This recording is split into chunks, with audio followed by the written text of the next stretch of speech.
दोस्तों, अगर आप एक यंगस्टर हो और आप बैंगलोर, दिल्ली और मुंबई जैसी जगह पे रहते हो और एक घर खरीदने का सपना देखते हो, तो आज मैं आपको बताना चाहूंगा शायद आपका वो सपना कभी भी पूरा नहीं हो पाएगा। 20s में आप घर नहीं खरीदना, रेंटिंग ही बेटर है। पिछले कुछ सालों में हमने घर के प्राइसेस को बहुत ही तेजी से बढ़ते हुए देखा है। ऐसा क्यों हो रहा है भारत की मार्केट में? छोटे रोड्स हैं, बिल्डिंग्स पुरानी थी, but rates because of what they से इज वाइब बैंड्रा वेस्ट। आज अगर हम लोग सच्चाई की बात करें तो भारत में 7 लाख से भी ज्यादा फ्लैट्स खाली पड़े हुए हैं। उनको लेने के लिए कोई भी नहीं है।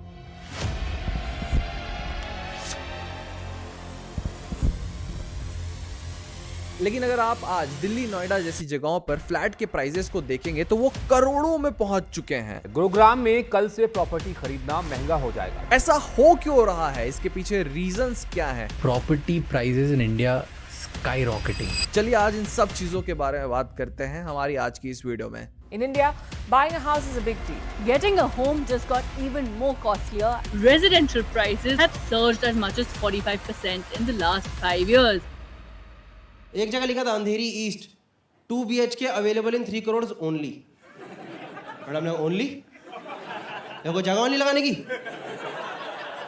देखिए, बचपन में जब आप स्कूल में पढ़ते थे तो आपको सिर्फ और सिर्फ 3 चीज सिखाया जाता था। एक इंसान को जीने के लिए किस चीजों की जरूरत होती है? सबसे पहला होता है रोटी, कपड़ा, मकान। अब देखिए, एक बच्चा जब स्कूल से बाहर निकलता है और वो काम करने के लिए जाता है तो कुछ साल तो उसको सिर्फ अपने रोटी और कपड़ा की जरूरत पूरा करने में ही लग जाते हैं, और कुछ सालों बाद जब वो बच्चा ज्यादा पैसा कमाने लगता है तो वो मकान खरीदने की सोचता है। Buying a home is everyone's dream, but what if that dream just becomes more and more unaffordable each passing day? लेकिन जैसे ही वो मार्केट में जाता है तो मकान की रेट देखकर उसका सपना पूरा का पूरा चकनाचूर हो जाता है। If you don't buy a house during the time when you're earning or living, then when you grow old, you don't have a house, you may not be able to get a rented house for the kind of style that you have lived in all your life. Even if you have paid good rent, you may not at that point of time be able to do it.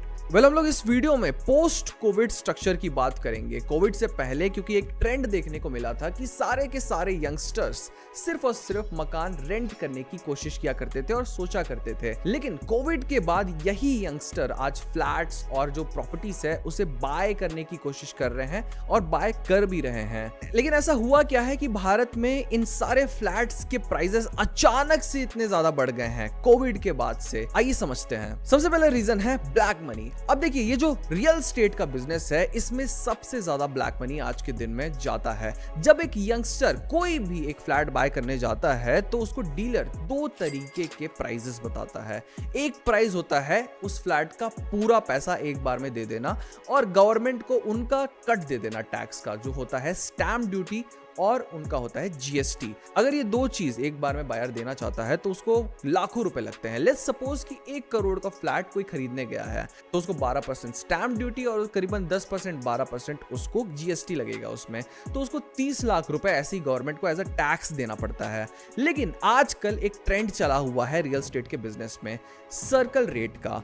जब आप bye करने जाएंगे तो आपको एक exact rate जो flat का final price होता है और एक सर्कल रेट बताया जाएगा जो कि एक फ्लैट का मिनिमम प्राइस होता है, मिनिमम सेलिंग प्राइस, और उसी प्राइस में आज के दिन कई सारे फ्लैट्स बिक रहे हैं। लेट्स सपोज फिर से 1 करोड़ की एक प्रॉपर्टी है, उस प्रॉपर्टी का सर्कल रेट आपको बता दिया जाएगा कि 30 लाख रुपए है। उस 30 लाख रुपए को आपको एक बार में देने पड़ेंगे और उसी 30 लाख रुपए के ऊपर आपको GST और स्टैम्प ड्यूटी पे करनी पड़ेगी। इससे होता यह है कि एक बायर को टैक्स कम पे करना पड़ता है। लेकिन बाकी सारे पैसा का क्या? फ्लैट का प्राइस तो 1 करोड़ रुपए है, बाकी के 70 लाख एक बायर, एक बिल्डर को ब्लैक मनी में देता है, यानी कि एक ऐसे मनी जिसके ऊपर बिल्कुल भी टैक्स नहीं देना पड़ रहा है बायर को। देखिए, सर्किल रेट और मार्केट का जो फेयर प्राइस है दोनों में बहुत मिसमैच है। उस मिसमैच की वजह से डेवलपर्स के पास एक स्कोप आ जाता है कि वो ब्लैक मनी एडजस्ट करने लगते। धीरे धीरे करके वो पैसे देता है और ये पूरा का पूरा बिजनेस ब्लैक मनी से भरा हुआ है। आज के दिन आप बड़े बड़े पॉलिटिशियंस को देखते होंगे, उनके हर जगह पे फ्लैट्स रहते हैं। आप बड़े बड़े बिजनेसमैन को देखते होंगे, उनके भी हर जगह पे फ्लैट रहते हैं। I see a lot of wealthy people. Nobody feels even remotely close to as wealthy as real estate people. क्यों रहते हैं? क्योंकि वो एक सर्कल रेट में ये सारे फ्लैट्स को खरीद लेते हैं और उनका जो ऊपरी पैसा रहता है या फिर जो ब्लैक मनी रहता है उसे धीरे धीरे वो बिल्डर्स को देते रहते हैं, जिसकी वजह से फ्लैट भी उनका हो जाता है और रियल एस्टेट में इन्वेस्टमेंट भी एक तरीके से हो जाती है, जिसकी वजह से आज डिमांड बहुत ज्यादा बढ़ गई है फ्लैट्स की। और इसी डिमांड के बारे में हम लोग आगे बात करेंगे वीडियो में। दूसरा बड़ा रीजन है जिसकी वजह से फ्लैट के प्राइसेस बढ़ रहे हैं वो है FSI। अब FSI के बारे में जानने से पहले आप इन फोटोज को देखिए। ये है सिंगापुर, ये है हांगकांग और ये है न्यूयॉर्क। आपको एक चीज इन सारे सिटीज में कॉमन दिखेगी, वो है स्काई स्क्रेपर्स। इन सारी सिटीज में बड़े बड़े इमारत बने हुए हैं जो कि आसमान को चीरते हुए हमें दिखते हैं। लेकिन आप इस इमेज को देखिए, ये इमेज है मुंबई की। आपको गिने चुने स्काई स्क्रेपर यहाँ पे देखने को मिल रहे होंगे। ऐसा क्यों है? क्योंकि भारत में FSI बहुत ही ज्यादा कम है। FSI का मतलब होता है फ्लोर स्पेस इंडेक्स। इसको एक बार आप समझने की कोशिश करिएगा। लेट्स सपोज भारत का FSI 1.33 है, तो आप अगर भारत में कहीं पे भी 1000 स्क्वायर फीट जमीन लेते हैं तो आपको सिर्फ और सिर्फ 1000 स्क्वायर फीट फ्लोर स्पेस बनाने की इजाजत मिलती है। अब आप उस फ्लोर स्पेस को 1 माले में बना सकते हैं या फिर 2 माले में बना सकते हैं, लेकिन आप 1000 स्क्वायर फीट से ज्यादा फ्लोर स्पेस नहीं बना सकते हैं। भारत के कई मेजर सिटीज में 2 या 3 से ज्यादा FSI है ही नहीं, लेकिन आप इसको न्यूयॉर्क, हांगकांग और बाकी बड़े शहरों से कंपेयर करेंगे तो वहां की FSI 25 तक पहुंच जाती है, यानी कि आप 25,000 स्क्वायर फीट से भी ज्यादा फ्लोर स्पेस बना सकते हैं। इसी वजह से वहां के स्काई स्क्रेपर बहुत ही ज्यादा लंबे बनते हैं। सबसे बड़ी बात है कि FSI को गवर्नमेंट कंट्रोल करती है किसी भी कंट्री में, लेकिन भारत में FSI के कम होने का गवर्नमेंट रीजन क्या देती है? गवर्नमेंट ये बोलती है कि अगर हम FSI को बढ़ा देंगे तो इन सारी सिटीज में बड़े बड़े इमारत बनने लगेंगे, जिसकी वजह से फ्लैट के प्राइसेस कम होने लगेंगे और गांव से ज्यादा लोग शहर की तरफ माइग्रेट करेंगे, जिसकी वजह से गांव की भी पॉपुलेशन कम होगी और ऑल इन ऑल एक शहर की पॉपुलेशन बहुत ही तेजी से बढ़ जाएगी, जो कि किसी भी शहर के लिए सही नहीं होता है। आप आज दिल्ली को ही देख रहे हैं, मुंबई को भी आप देख सकते हैं कि वहां पे एक जन के रहने की लिविंग स्पेस बहुत ही ज्यादा कम हो गई है। फ्लोर स्पेस इंडेक्स की अगर हम लोग बात करें तो अमेरिका की कई जेलों में नियम है कि 50 स्क्वायर फीट एक जेल के अंदर रहने वाले आदमी के लिए होना चाहिए, लेकिन मुंबई में 48 से भी कम स्क्वायर फीट जमीन एक आदमी के लिए है। तो ये किसी भी जगह के लिए एक बहुत ही बड़ी डिसएडवांटेज होती है अगर वहां पे ज्यादा लोग माइग्रेट करने लगते हैं।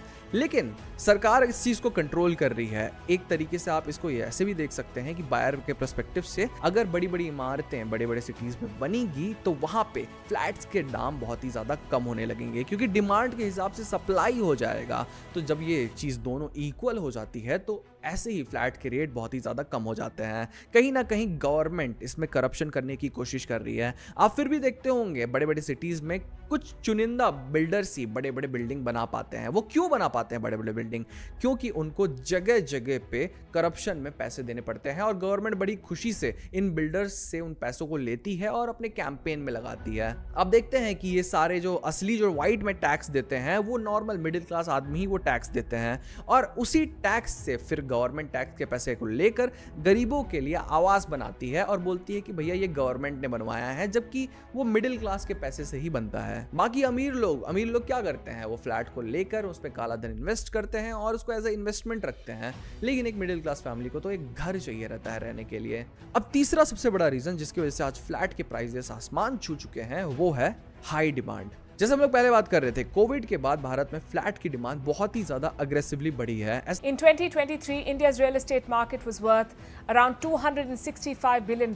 By 2030, it will be worth $1 trillion, and by 2047, $5.8 trillion. That is the projection. Imagine that. ऐसा क्यों हुआ है? क्योंकि प्री कोविड हम लोग ये देखते हैं कि भारत में ज्यादा से ज्यादा लोग रेंट करने की कोशिश करते थे, लेकिन कोविड जब आया भारत में तो मैक्सिमम लोग वर्क फ्रॉम होम करने लगे। जैसे ही वो घर पे काम करने लगे, उनको एक वर्क स्पेस चाहिए था अपने घर में काम करने के लिए। वो 500 या 400 स्क्वायर फीट से ज़्यादा उनको वर्क स्पेस चाहिए होता है, और इसी वर्क स्पेस को पूरा करने के लिए कई लोग नए फ्लैट लेने की तरफ बढ़ने लगे। कई लोगों के पैसे भी सेव हुए इसमें और वो इन्वेस्ट करने के लिए तैयार भी थे नए फ्लैट्स में। इसको आप एक और तरीके से देख सकते हैं कि वर्क फ्रॉम होम जब हुआ था तो मैक्सिमम लोग अपने गाँव घर वापस चले गए थे शहर से काम करने के लिए, और जैसे ही कोविड खत्म हुआ उनको वापस शहर में आना था। अब उनके पास पैसा भी बच गया था जो उनका पहले लगता था, और अब उनके पास इन्वेस्टमेंट करने के लिए अपॉर्चुनिटी उनको दिख रही थी कि मैं फ्लैट में इन्वेस्ट कर सकता हूं।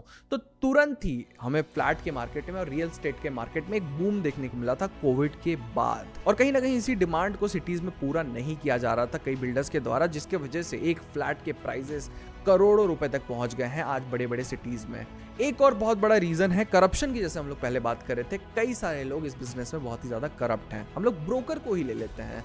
जैसे अगर आप एक फ्लैट बाय करने जाएंगे तो ब्रोकर आपको पूरे बिल्डिंग दिखाएगा और बोलेगा सिर्फ और सिर्फ यही फ्लैट बचा है उस पूरे बिल्डिंग में और आपको यही फ्लैट लेना पड़ेगा 2 करोड़ 80 लाख रुपए में, लेट्स से। इसी स्कैरसिटी से डरते हुए और एक बायर को फ्लैट बाय करना ही है, इसके वजह से वो 2 करोड़ 80 लाख रुपए देकर एक ब्रोकर से उस फ्लैट को खरीद लेता है, जिसकी वजह से ब्रोकर बहुत ज्यादा पैसे कमाता है। Because of the availability of profile financing, supply went over the roof. वैसे इस चीज को हम लोग बोलते हैं एक आर्टिफिशियल डिमांड क्रिएट करना।